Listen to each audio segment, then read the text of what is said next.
Tayo sa Taiwan guys. So first time namin mag-Taiwan. So ano na ngayon, New Year, January 1, 2 o'clock AM. Hindi na kami makapag MRT train. Magbabas na lang kami guys.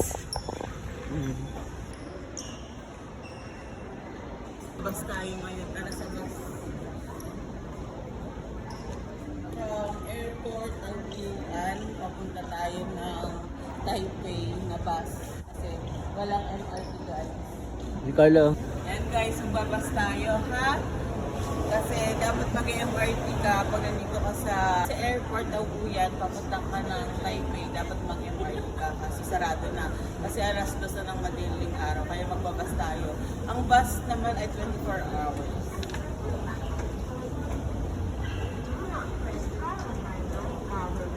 Guys, so bibili ka ng tickets sa sa number 7 na counter pag sasakay ka ng bus papuntang Taipei.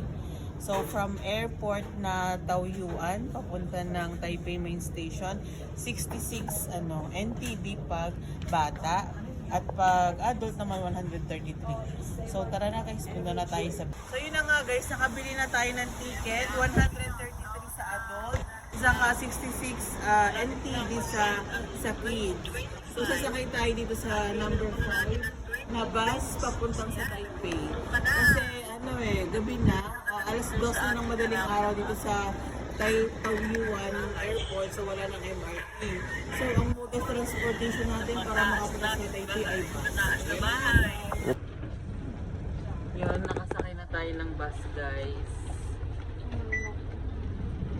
Nandito tayo sa airport, papunta tayo ng Taipei. So, alas 2 ng madaling araw ngayon guys. Hindi kami makasakay ng MRT. Kaya nag-bus kami. Papuntang Taipei. So, pagdating namin ng Taipei, magta-taxi na lang kami papunta sa hotel. So, ang hotel namin sa Nangang.